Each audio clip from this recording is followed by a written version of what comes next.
Hello, everybody. Good morning, and thank you for joining us for our webinar today.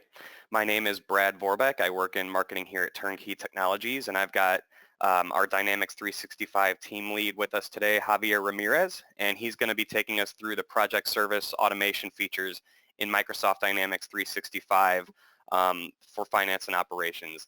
So not to be confused with the separate project service automation application that is also available as a standalone in Dynamics 365. So hopefully this webinar will give you an idea of what these processes look like in Dynamics 365 for finance and operations, and maybe even help any end users on the call learn how to sort of lean into these features a little bit more in their everyday processes. So please feel free to ask questions during the webinar today. We're going to get those answered at the end during a Q&A session. And also the webinar is going to be recorded, and we will send that out to you tomorrow as well in a follow-up email, so please keep an eye out for that. Just a little bit about Turnkey Technologies before I hand it off to Javier. We are a Gold Microsoft Dynamics partner. We are based in St. Louis, Missouri, and we were founded in 1994. Since we were founded, we've been focused exclusively on helping businesses adopt and maximize the results of their Microsoft solutions. That started off as Great Plains in the 90s before it was acquired by Microsoft and became Dynamics GP. And now we fully represent the entire Dynamics 365 portfolio, which includes Business Central, Finance and Operations, CRM, as well as Power BI and the Power Platform related to the Dynamics solution. One of our primary goals is to help educate the Dynamics community, and so we offer frequent webinars, user group meetings, and other learning opportunities such as this one to hopefully show you what's possible or maybe open some doors to solving your current challenges. So we're excited to show you this webinar today and hope you get some real value out of the presentation. With that said, I'm going to go ahead and hand it off to Javier. Thank you, Brad. And well, just as you stated, today we're going to talk about the kind of main features that we can accomplish with project service automation, also known as project management and accounting inside finance and operations. So you already talked about who Turnkey is, as you mentioned. We have 25 years in business, 50 plus employees, 3 offices in the U.S. And well, let's jump a little bit about what are kind of the common priorities that as a service industry we need to have, right? These are kind of the main painful points across business service or business service business units or industries. So first thing, client relationships. How can we give accurate information in the fastest possible way to our customers? Global resources. How can we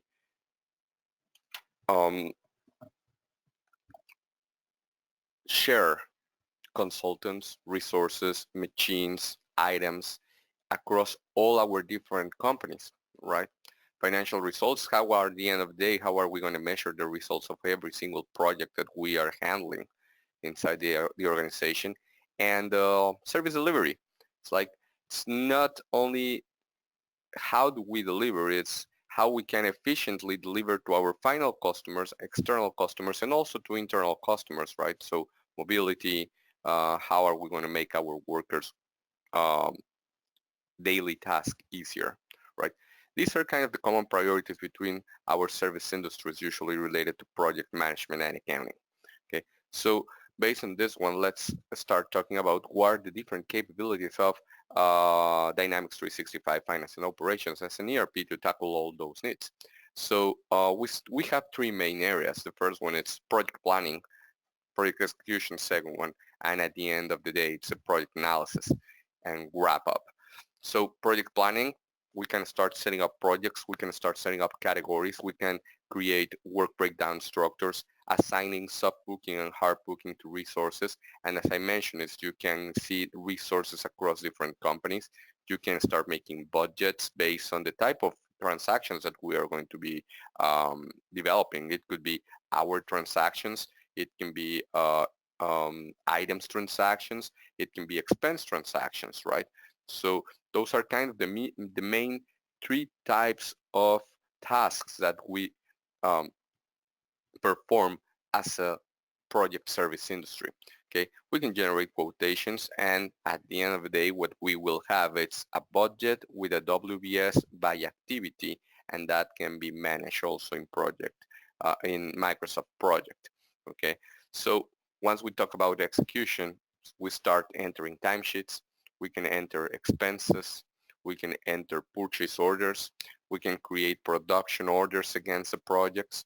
We can create requisitions against the projects. We can create sales orders against the project. So every single transaction that is surrounding the different modules of the ERP can be performed against the project. Okay, so in that way, the project will work as a repository of transactions to see what has been the profitability of each one of these projects.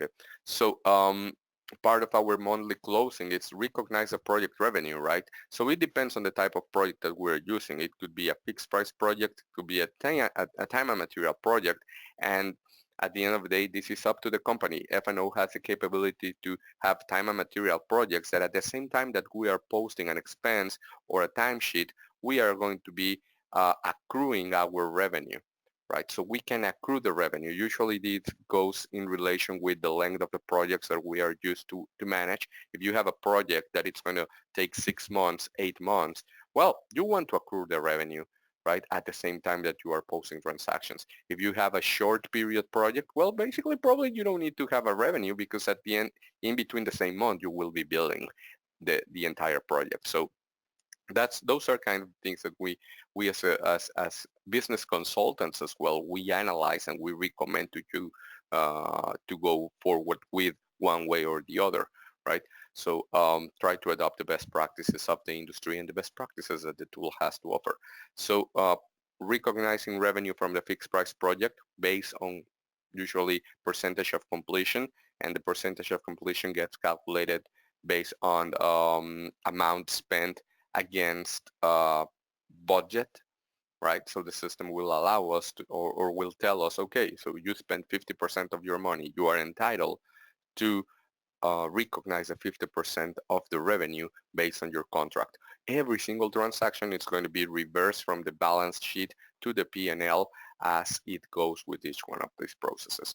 And well, at the end of the day, the analysis, which is monitor project progress and control your project cost and start doing some kind of statistics, obtaining WIP reports, P&L reports. That's basically what project management and accounting has to offer to all the companies that manage services inside their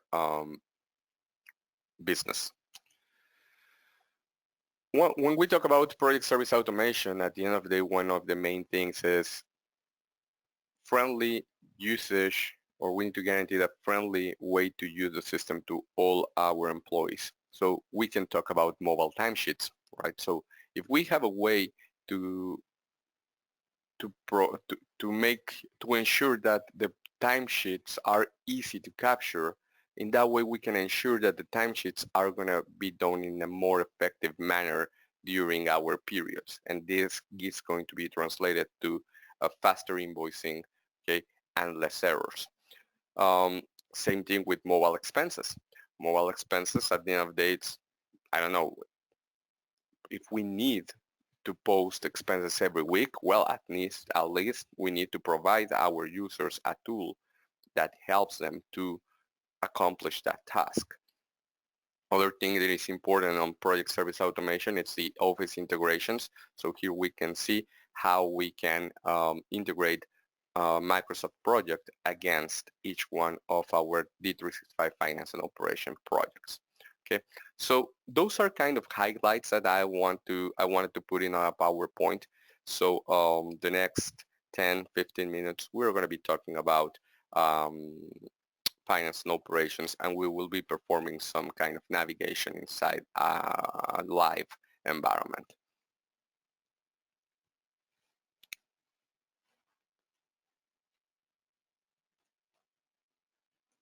Okay, so project management workspace. As a project manager controller, what you want to have first glance is, what are the projects where my people it's allocated? What are the projects that we are working on it? How many projects do we have in planning?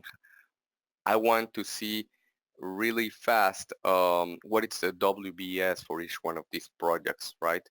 I want to have some links on my workspace that allows me to go to my main reports that allow me to go and perform my daily tasks, right? So in this scenario, everything is in here in this workspace. If I want to see what's the work breakdown structure for a project 92, which is a city manufacturing, it's a time and material project. You just select your project, you hit the button work breakdown structure, and here basically you're going to be able to see the different levels that you need to accomplish or the different activities that you need to accomplish in order to deliver in a good manner this project, right? So we can add as many levels as we need. We can assign resources based on the hours that are needed on my planning of the project. We will have task start dates and task end dates, but that's just from the scheduling perspective, right? What if we see and what if we are interested on seeing the cost estimates? Because one thing is schedule resources, a totally different is assign the costing for those resources. And if I go here and expand all levels, I will be able to have an a detailed work breakdown structure with the estimated costs and my budget for this project. You can see how I have one task that it's project management, right? But I'm associating expenses to this activity, flights, meals, hotels, travels. I'm also going to add some items. So that means that I need to buy something. What do I need to buy? Well, I need to buy these items in order to be successful in this task, right? And also I need 488 hours of PM. So as you can see, this WBS can contain the entire budget at a really detailed level in order to allow me to compare how I am performing against how I supposed to be performing. Okay. So this is what we have as a WBS. It's kind of the main things that we usually as a service delivery company we need to have. We need to plan how are we going to execute each one of our programs. Okay. So this is that part. Then I'm going to come here and to the scheduling view.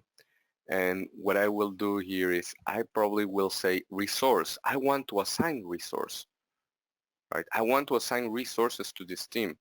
First thing, I can hit one by one, go and assign a resource, and the system will show me who of my employees has the capabilities to work as PMs. Okay, so every user and every employee can have certain skills and capabilities that will allow me to assign them to different projects. Okay, so this in this scenario right now I'm updating the resource capacity. So in the meantime, I will jump to another view. So one of the nice things about F&O is that if at some point the screen is just working on behind the scenes, what you can do is you can just go and duplicate this as any other website, continue your work, and this one will stay there. Okay, so there's no way you get stopped based on, okay, the system already is freezing out. Okay, so let's go to that project ID again. And let's show something. We talk about budget and we saw the WBS, but where our budget is uh, allocated.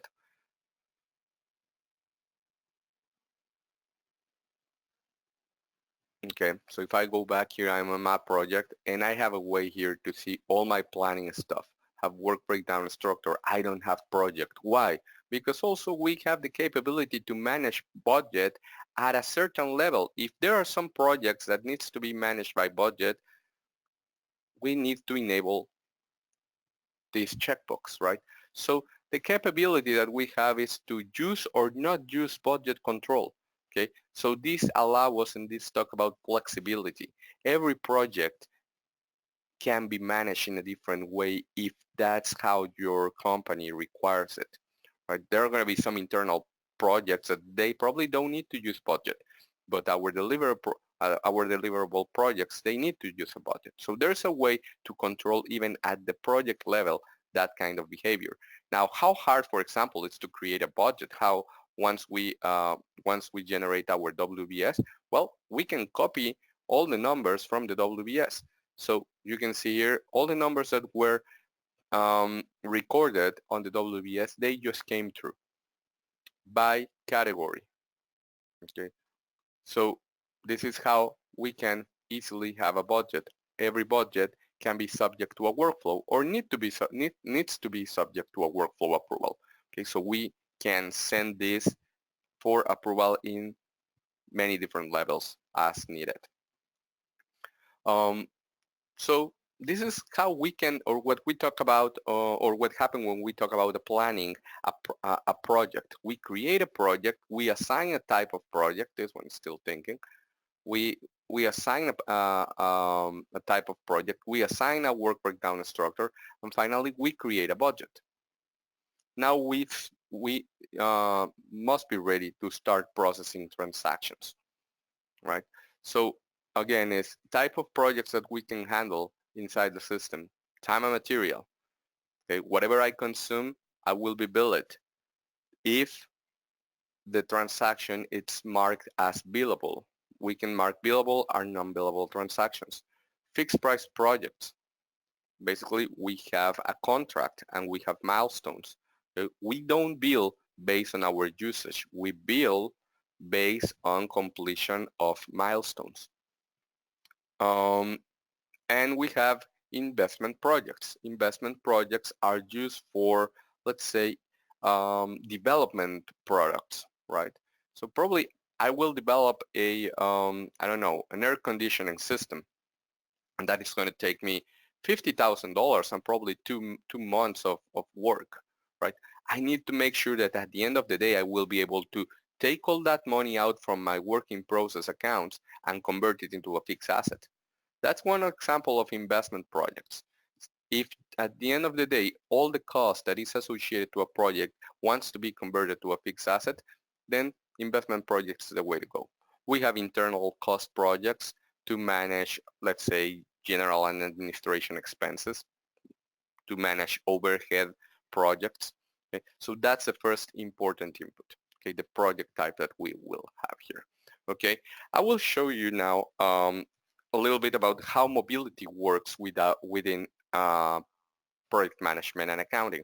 For this one, I will start sharing my cell phone here.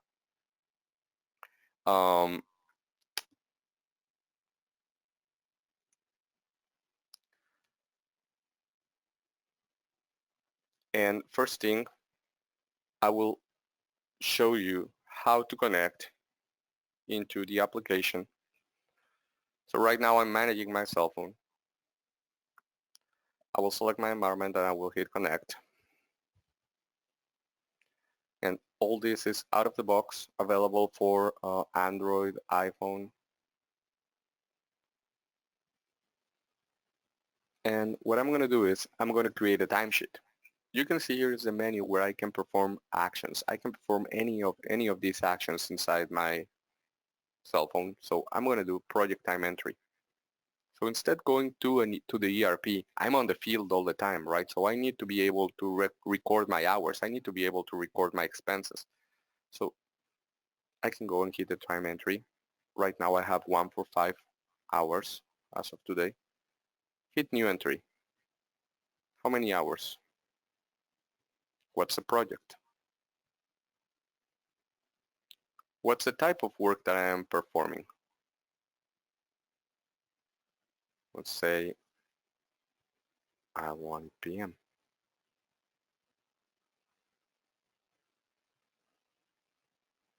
I want DC procurement.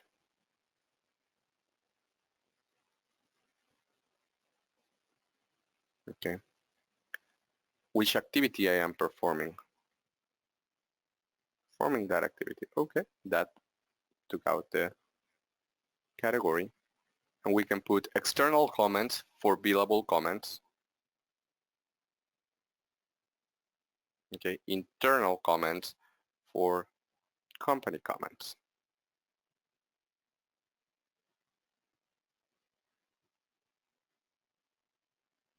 hit done, and the system is going to start synchronizing my changes. All these get recorded in my project. If I go back, my next exercise is do expense. Let's enter an expense. What I'm expending for? I'm spending for car rentals. Who's my merchant? Almost my merchant. What's the amount? And let's take a photo of my receipt. I'll just take a photo to some notes here and hit done. This is mobility, and it's pretty basic when we are on the field. Pretty basic for a PSA, ERP, or tool to manage. Capture receipts, create expenses reports, enter expenses reports, or even approve expense reports that are associated to me. Everything has been associated to a project. I want to see inventory on hand because I'm on the field and I need to know what I can sell, right? The system will show me by item number what do I have on hand. So I can be at the store with my customer and if he asks me, hey, do you have 10 pieces of this product?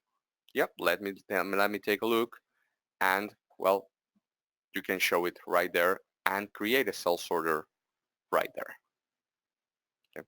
So this one's taking a little time. There are some items there. Okay, but at the end of the day, for example, I want to see I don't know, door panel.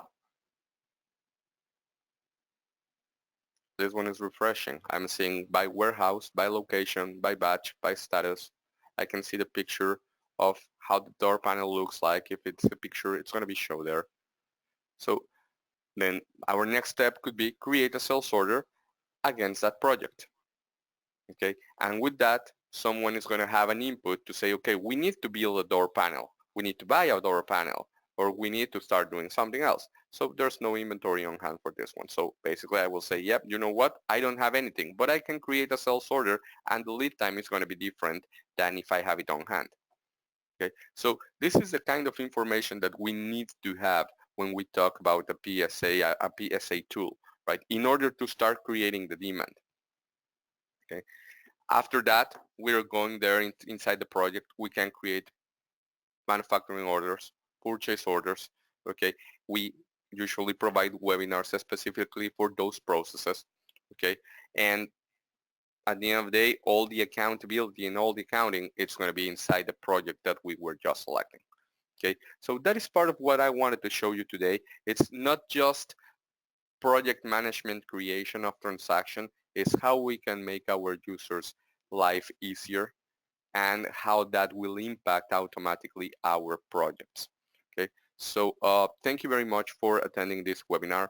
I really appreciate it. Appreciate the time you took to attend it, and see you next time.